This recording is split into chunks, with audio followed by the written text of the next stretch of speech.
مو دايم العلاقة الطويلة هي اللي تعور. مرات علاقة عابرة تعيشها شهر بس، لكن تترك فيك أثر يعيش فيك شهور. ومرات ثانية تطلع من علاقة دامت سنين وتتحرر منها كأنك كنت محبوس. العلاقات ما تنقاس بالمدة، تنقاس بالأثر اللي تتركه فيك. في ناس يعبرون حياتك خفيفين كأنهم فصل من كتاب قريته وخلصت، وفي ناس يمرون كأنهم فصل منك أنت، كأن وجودهم يغير شكل قصتك، نظرتك لنفسك، وحتى طريقتك في الحب أو فكرتك عن الحب ككل. القلب ما يمشي على رزنامة، القلب ما يحسب بالعمر أو التاريخ. القلب يشتغل بالإحساس، يتفاعل مع نبرة، مع نظرة، مع طاقة ما تقدر تفسرها. تفاصيل صغيرة ما لها تاريخ بس تترك أثر طويل. يمكن كلمة قصيرة توصل أعمق من سنين من الكلام، ونظرة واحدة تغير داخلك أكثر من علاقة كاملة.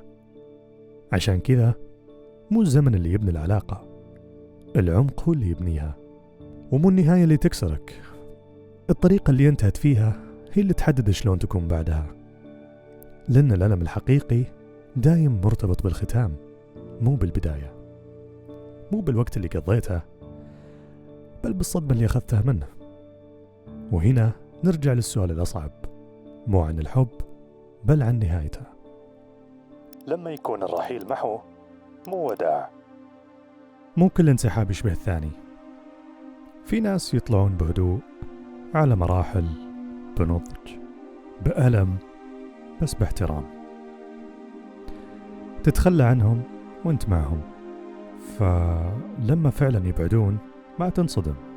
لكن في رحيل يجي كأنه صفعة، مفاجئ، حاد، يهزك من جوا،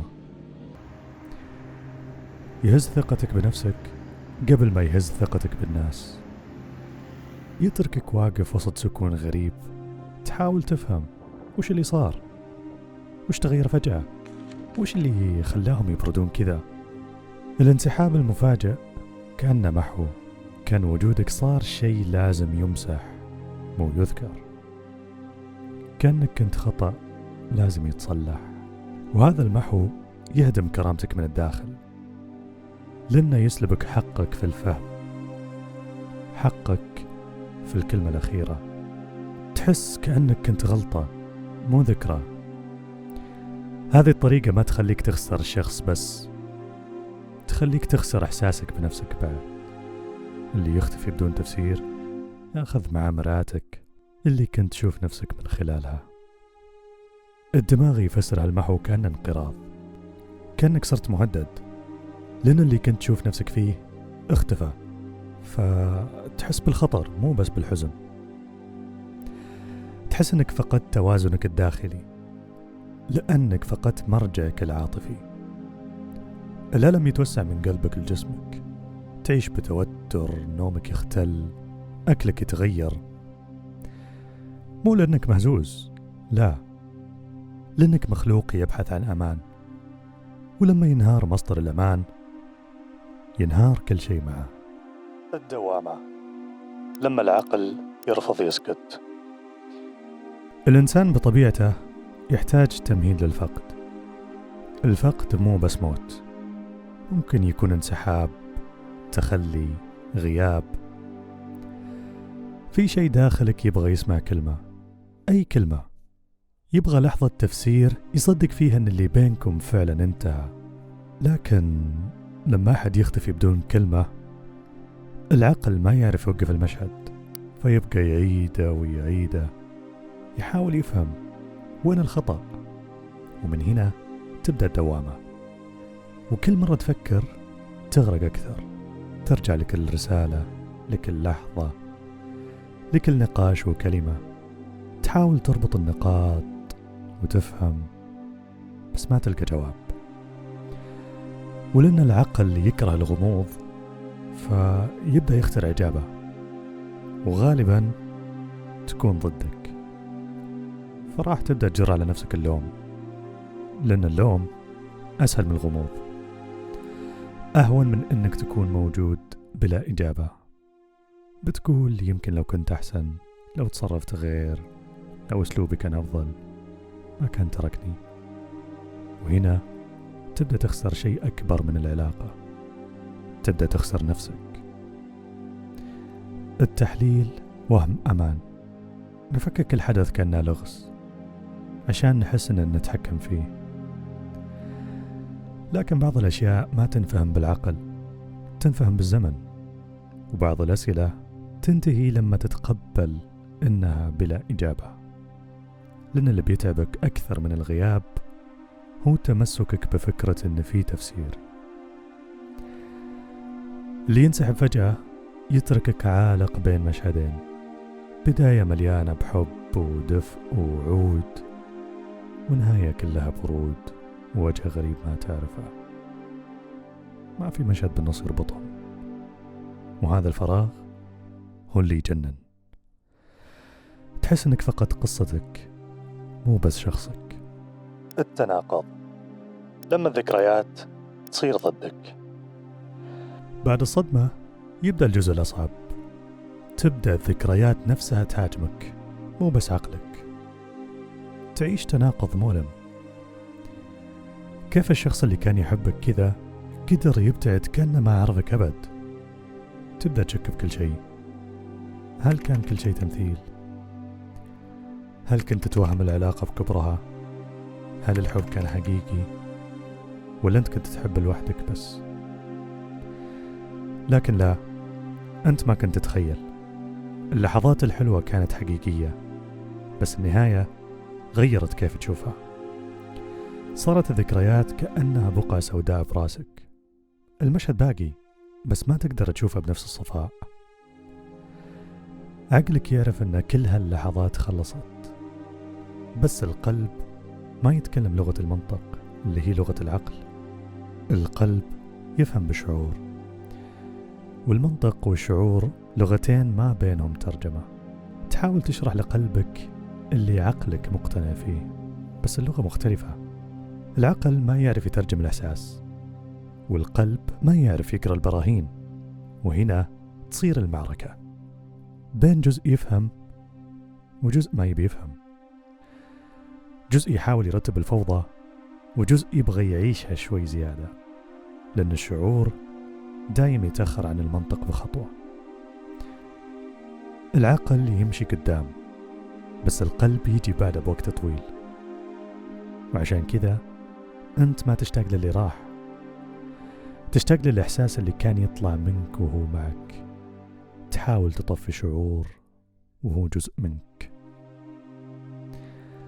الألم يخليك تعاقب نفسك لأنك صدقت، بس صدقك مو ضعف، هو اللي يثبت أنك كنت حاضر وأنك حبيت بصدق.